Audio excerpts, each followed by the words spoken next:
So, ibig sabihin pala talagang nag-working student ka while Yeah. studying in college. So, sabi mo, accountancy yung napili mo na balitaan namin, CPA ka. So, at graduate ka ng cum laude. Wow. Grabe. So, ano yung mga challenges aside dun sa nag-work ka? Na-feel mo ba minsan na parang sumuko na lang? Kasi grabe yung struggle wala kang mother, walang nagsusupport sa'yo, and then mag-isa ka, diba? So since parang nandun ka sa point ng life mo na walang nagsusupport sa'yo, mag-work ka na lang ba? Financially, Or no? itutuloy mo yung pag-aaral mo? Yes. Dumating ba sa punto ng life mo na parang, ayoko na, balik na lang ako sa Leyte, ano na lang ako, tigil na ako sa pag-aaral? No, never dumating sa point na need kong tumigil sa pag-aaral. Kasi, struggling naman talaga siya. Pero kasi yung client ko way back then is super supportive. Though hindi talaga nila alam na nag-aaral ako.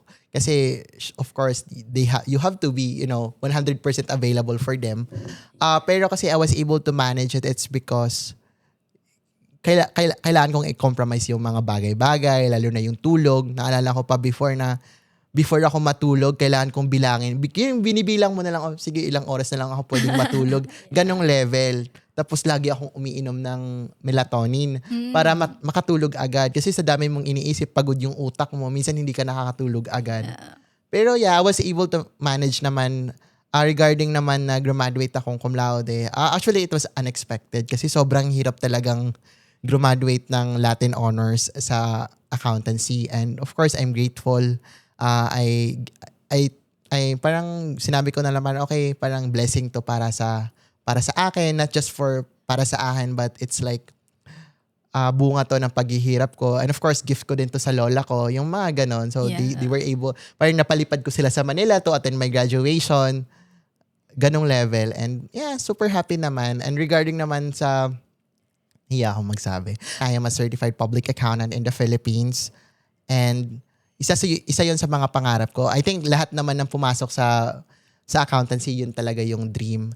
And I graduated 2024, August, and I took the exam December 2024. So parang, parang sobrang iksi ng time of preparation, but naniwala lang ako sa kakayahan ko siguro, and of course sa influence din ng friends ko na grabe yung support system namin na hindi kaya natin to, ganon. So, ayun, of course, I'm always grateful.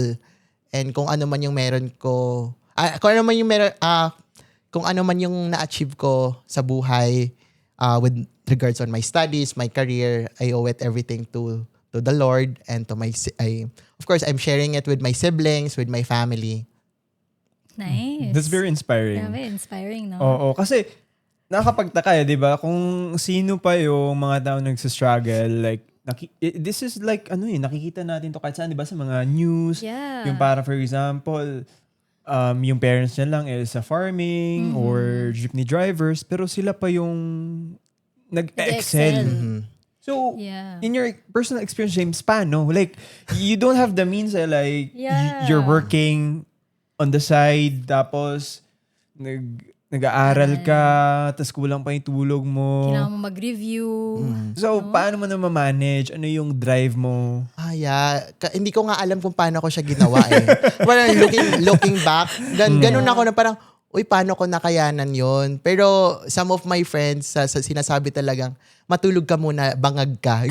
Ganong level. Kasi parang may kinikwento, hindi ko na matandaan.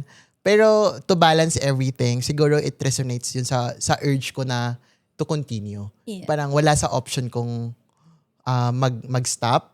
Of course, there's a lot of moment na you're trying to question your decisions, but kaya ko pa ba? Or kaya ko ba to? Ganon.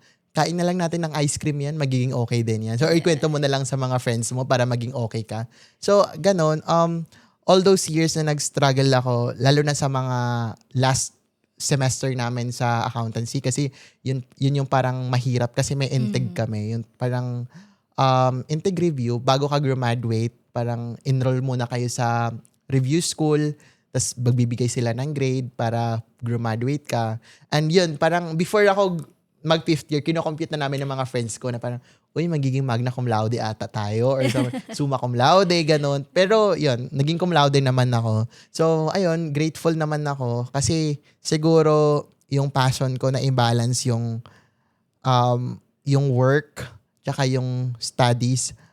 Of course, I can't say no to, hindi ko pwedeng pumili sa isa. Kailangan ko piliin yung dalawa. Kasi pag wala akong work, paano ako how can you survive? makakapag-aral? Yeah. Or, tsaka parang, sabi ko nun, parang pwede ko namang, actually, nung graduate ako, August 2024, may option ako na parang, yung iba naman kasi parang, okay, mag-take time muna magpahinga, Yeah. para next year na ako mag-review, focus. Sabi ko, feeling ko kaya ko. Yung mga ganun. Parang you're trying to reassess. Yung sinasabi ko, parang everything has to be calculated. Yeah.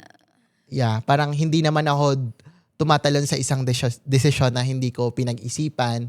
Of course, there are times na you're trying to compromise. Lalo na yung mga intrusive thoughts mo na, uy, kaya ko to. Pero sometimes palpak. So, may mga ganun. May mga decision din naman ako na hindi okay. But, of course, at the end of the day, ang importante doon, may natutunan ka. Yeah. So, ayun. Di ba dumating sa point na na-in love ang isang James while studying? And Oo, kasi parang Super normal busy siya siya. sa, like for example, college days kasi it's also Yes. part of, making friends, Yeah. knowing a lot of people. So, Ayo. ano ba yung, wala ka bang naging bisyo? Wala ka bang naging hobby on the side? Na, Actually, wala. I mean, I've been in a relationship when I was like in college, but that's when the time na nag-work pa ako sa BPO. So after ko mag-work sa BPO, nag-break din kami. And after nun, wala akong love life. But siguro kasi laging ina-advise ng auntie ko na wag muna kasi you have to be focused. Of course, pag na-in love ako, all out. Parang you're trying to balance your time. Siguro, and then wala din akong time kasi na maibigay sa tao na mamahalin ko that particular years. siguro hindi mo rin siya iniisip, no? I mean, wala ka pang thinking na, ay, Parang mag-ulit crush ako. lang, parang ganon. Pero hindi siya big deal sa'yo na, ay, kailangan ko. Yeah, at some point, may mga ganon. Kasi of course, I was in Manila and most of my friends are having boyfriends. Yeah. Okay, parang medyo nainggit ako. Kasi last semester namin, nagstay kami sa U-Belt sa malapit sa UST. Yeah. Yung apat kasi kami, so 3 sila girls, ako lang isa. During weekends, umaalis sila kasi nandito yung family nila, nandun yung family nila sa Manila. And then, sometimes sinusundo ng mga boyfriends. Parang, some point, naiinggit ako. Pero, lang ako doon. Nakikikilig na lang sa mga dates nila. So, parang, yeah. Siguro, wise decision din yon kasi hindi ako na-distract. Focus lang ako sa goal ko. So, you know your priorities sa mga time na yun, no? Yeah, siguro. Pero of course, hindi ko naman, at some point, okay na ako na manood ng Netflix, kumain ng ice cream, or siguro pupunta ako ng mall, okay na ako doon.